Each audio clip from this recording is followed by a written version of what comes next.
Actually आमच्याकडे याच्यातल्या ज्या फिर्यादी आल्या त्यांचं एक आयुर्वेदिक उपचार केंद्र आहे. त्याच्यामध्ये 3/2/25 रोजी एक दोघं जण आले उपचार करून घेण्याच्या बहाण्याने आणि त्यांना सांगितलं की म्हणजे तिथं महिला मसाज करायला होत्या, त्यांना सांगितलं की आम्हाला तिळाचं तेल मसाज करून द्या वगैरे. तर त्या पद्धतीनं त्या करायला लागल्यावरती त्यांना धमकावलं की मी सांगतो त्या पद्धतीनं जर तू उपचार नाही केला तर मी एका पक्षाचा अध्यक्ष आहे आणि त्या पद्धतीनं उपचार नाही केला तर तुझं हे उपचार केंद्र बंद करून टाकेन असं त्यांना सांगितलं आणि तिला वरचे कपडे काढून तो मसाज वगैरे करायला लावला. आणि तो मसाज झाल्यानंतर परत थोड्या वेळाने दोघं तिघं जण आले आणि त्यांनी सांगितलं की 20,000 रुपये दे, नाहीतर तू मगाशी मसाज करतानाचा आम्ही व्हिडिओ रेकॉर्डिंग केलेला आहे तो आम्ही व्हायरल करू, अशी तिला धमकी दिली. आणि त्याचबरोबर त्यांच्याकडे पैसे नव्हते तर त्यांच्या काउंटरमध्ये जे 800 रुपये होते ते घेऊन हे तीन जण फरार झाले होते. तर त्यानुसार त्या इस्मान विरुद्ध सहकारनगर पोलीस स्टेशनला 94/25 BNS 23च्या अंतर्गत 308-2-309-4 74-179-115-2-352-351-2-35 प्रमाणे म्हणजे थोडक्यात जुन्या कलमानुसार 384, 392, 323, 354, 504, 509, 504, 506, 34 प्रमाणे गुन्हा दाखल करण्यात आलेला आहे. आणि हा गुन्हा दाखल झाला त्यावेळेला ह्या इस्मानची तेवढी माहिती नव्हती आम्हाला. तर CCTV फुटेज पण मिळणं त्याच्यामध्ये अवघड होतं कारण त्या म्हणजे त्या आयुर्वेदिक उपचार केंद्रातलं CCTV फुटेज जे होतं ते 20 दिवसाचं, त्याच्याकडे 15 दिवसाचं स्टोरेज होतं. त्यामुळे थोडंसं हे कॉम्प्लिकेटेड मॅटर होतं, परंतु तरीही काही माहितीवरून ह्याच्यावरून आम्ही त्याची माहिती घेतली असता त्याच्यामधले जे आरोपी आहेत त्यांची आम्हाला संशयिताचे नाव आणि ठिकाणा मिळाला. तर त्यांचं नाव होतं की रोहित गुरुदत्त वाघमारे, 29 वर्ष, मूळ राहणार यशोदीप चौक, चौधरी बिल्डिंग, वारजे माळवाडी, पुण्याचा होता. दुसरा आहे शुभम चांगदेव धनवटे, तो गणराज कॉम्प्लेक्स, दुसरा मजला आहे गेट, उत्तमनगर, पुण्याचा आहे.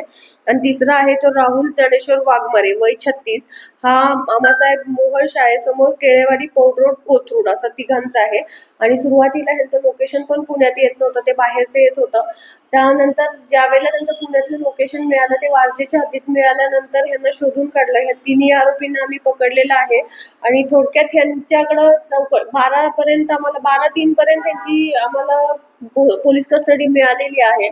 आणि एकूण ह्यांच्याकडे चौकशी करता ह्यांनी 7 ते 8 प्रकारचे असे गुन्हे 7 ते 8 ठिकाणी केलेले आहेत. पूर्वीचाही रेकॉर्ड आम्ही यांचा काढलेला असता, ह्यांच्यावरती पूर्वी गुन्हे दाखल आहेत. याच्यामध्ये यांच्याकडे आंबोरा बीडला 399-402 नुसार गुन्हे दाखल आहेत. पाथर्डीला 394, 395 नुसार गुन्हे दाखल आहेत. वारजेला 354, 452, 324, 323 नुसार हे ऑलरेडी 3 गुन्हे दाखल आहेत. आणि आता हे नवीन आज रोजी अजून 2 गुन्हे त्यांच्यावरती दाखल होतील हुंडरीला वगैरे. एकूणच 7 ते 8 ठिकाणी त्यांनी असा प्रकार केल्याचं कबूल केलेलं आहे. त्यामुळे आता ह्याच्यामध्ये तपास करून भविष्यात मोकासारखी कारवाई जर करता आली ह्यांच्यावरती तर त्या दृष्टीने आमची कारवाई करण्याची तयारी आहे.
Good.